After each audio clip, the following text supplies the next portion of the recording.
கன்னியாகுமரியில் அதிமுக மாவட்ட தலைமை அலுவலகத்தில் நடைபெற்ற கூட்டணி கட்சியினரின் தேர்தல் ஆலோசனைக் கூட்டத்தில் மத்திய அமைச்சர் பொன் ராதாகிருஷ்ணன் கலந்து கொண்டார். ஈரோடு நாடாளுமன்ற தொகுதியில் போட்டியிடும் அதிமுக வேட்பாளர் வெங்கு என்கிற மணிமாறனை ஆதரித்து மின்துறை அமைச்சர் தங்கமணி வாக்கு சேகரித்தார். நாமக்கல் மாவட்டம் குமாரபாளையம் தொகுதிக்குட்பட்ட சமய சங்கிலி, சின்னார்பாளையம், குப்பாண்டபாளையம் உள்ளிட்ட பகுதிகளில் அவர் வாக்கு சேகரித்தார். முன்னதாக சமயச்சங்கிலி பகுதியில் உள்ள சிவன் கோவிலில் வழிபாடு செய்துவிட்டு அவர் பிரச்சாரத்திற்கு புறப்பட்டார். உங்களுக்காக பாடுபடுகின்ற மகத்தான இயக்கமா வெற்றி சின்னம் இரட்டை இலை சின்னத்திலே வாக்களியுங்கள் என்று கேட்டு இருவரும் கூட்டி நம்முடைய அமைச்சர் வருகிறார். கன்னியாகுமரி மக்களவைத் தொகுதி காங்கிரஸ் வேட்பாளர் வசந்தகுமார் தோவாளை, ஆரல்வாய்மொழி பகுதிகளில் இன்று பிரச்சாரம் மேற்கொண்டார். மதுரையில் உள்ள பள்ளிவாசல் ஒன்றில் வாக்கு சேகரிக்க சென்ற அமைச்சர் செல்லூர் ராஜு உள்ளிட்டோருக்கு அங்கிருந்தவர்கள் எதிர்ப்பு தெரிவித்து வாக்குவாதத்தில் ஈடுபட்டதால் அவர்கள் திரும்பிச் சென்றனர். மதுரை நாடாளுமன்ற தொகுதிக்கு போட்டியிடும் ராஜ் சத்யனுக்கு ஆதரவு கேட்டு புதூர் பகுதியில் உள்ள பள்ளி வாசலுக்கு அமைச்சர் செல்லூர் ராஜு உள்ளிட்டோர் சென்றனர். தொழுகை முடிந்து வெளியே வந்தவர்களிடம் அவர்கள் துண்டு பிரசுரங்களை கொடுத்து வாக்கு சேகரித்தனர். அப்போது அங்கிருந்தவர்களில் சிலர் பாஜகவுடன் கூட்டணி வைத்துக் கொண்டு வாக்கு கேட்க இங்கு ஏன் வந்தீர்கள் என அமைச்சருடன் வந்தவர்களிடம் வாக்குவாதத்தில் ஈடுபட்டனர்.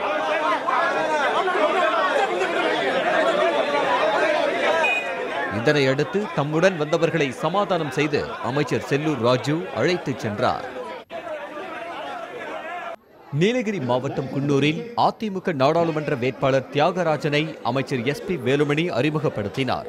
சாதிக் பாஷா மர்மமான முறையில் இறந்தது குறித்து பேசிய அவர் அதற்கு கனிமொழி ராசாதான் காரணம் என குற்றம் சாட்டினார்.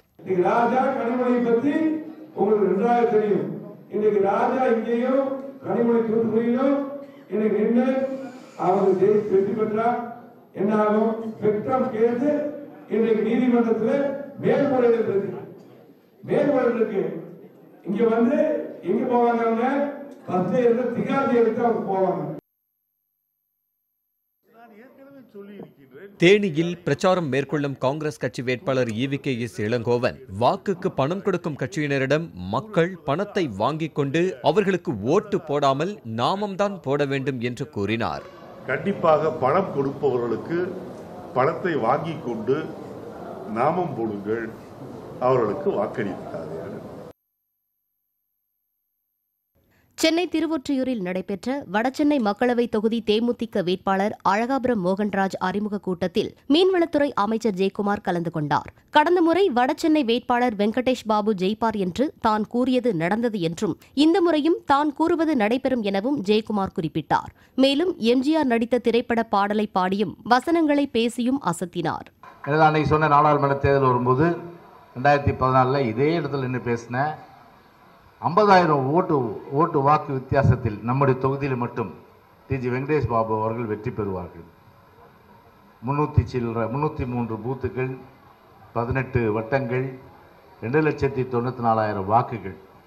எனவே இதில் அதிகமான அளவிற்கு வாக்குகள் பெற்று நாம் திமுக விட 50,000 ஓட்டு வாக்குகள் வித்தியாசம் நாம் பெறுவோம் என்று சொன்னோம். ஆனால் 34,000 வாக்குகள் நாம் பெற்றோம். ஏறக்குறைய என் ஜோசியம் பலிச்சுதா இல்லையா? நான் ஜோசியக்கார் கிடையாது, ஆனால் கரெக்டாக ப்ரிடிக்ட் பண்ணுவேன். கடந்த தேர்தலில் தங்கள் பக்கம் இருந்த வைகோ தற்போது திமுக கூட்டணியில் இருப்பதை வடசென்னை வேட்பாளர் அழகாபுரம் மோகன்ராஜ் நகைச்சுவையாக சுட்டிக்காட்டினார்.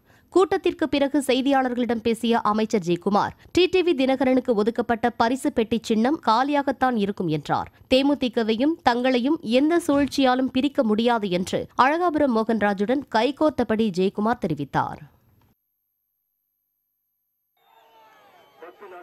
ஜெயலலிதா இருந்தவரை அடிமை திராவிட முன்னேற்றக் கழகமாக இருந்த அதிமுக தற்போது அனாதை திராவிட முன்னேற்றக் கழகமாக மாறியுள்ளதாக நடிகர் உதயநிதி ஸ்டாலின் கூறினார்.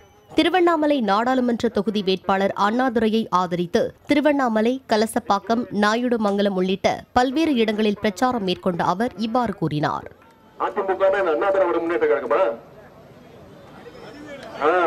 அந்த அம்மா இருக்கும் போது அடிமை திராவிட முன்னேற்ற கழகம் தான். அந்த அம்மா இறந்து போனதுக்கு அப்புறம் அது அனாதை திராவிட முன்னேற்ற கழகமா ஆச்சு. வடசென்னை தொகுதி திமுக வேட்பாளர் கலாநிதி வீராசாமி தலைவர்களின் சிலைகளுக்கு மாலை அணிவித்து பின் வீதி வீதியாக வாக்கு சேகரிப்பில் ஈடுபட்டார்.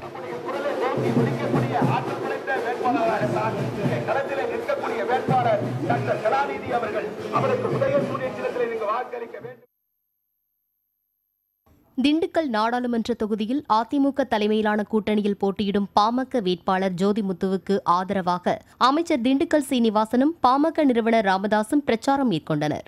பாமக வேட்பாளர் ஜோதிமுத்துவுக்கு ஆதரவாக பிரச்சாரக் கூட்டத்தில் உரையாற்றிய பாமக நிறுவனர் ராமதாஸ் தமிழகத்திற்கு தேவையான திட்டங்களை மத்திய அரசிடம் வாதாடி பெற போராடுவோம் என்றார்.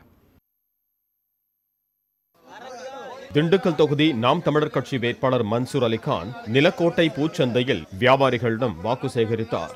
அப்போது பூ வியாபாரி ஒருவருக்கு தராசு தட்டில் பூவை நிறுத்தி கொடுத்து வியாபாரம் செய்து உதவினார்.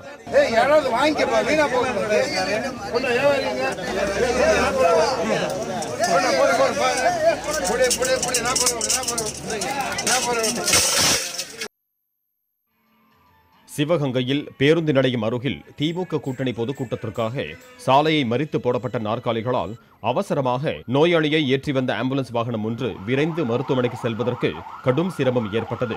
பின் நாற்காலிகளை ஓரம் கட்டி ஆம்புலன்ஸுக்கு வழிவிடப்பட்டது.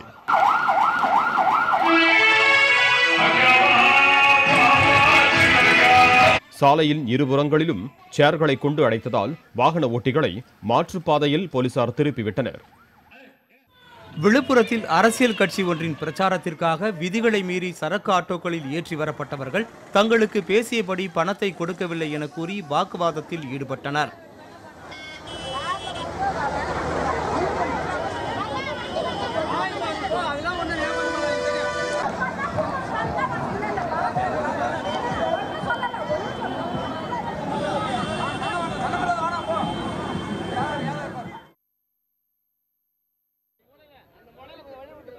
தென் சென்னை திமுக வேட்பாளர் தமிழச்சி தங்கபாண்டியன் அடையாறு பகுதியில் மசூதி வாசலில் நின்று வாக்கு சேகரித்தார்.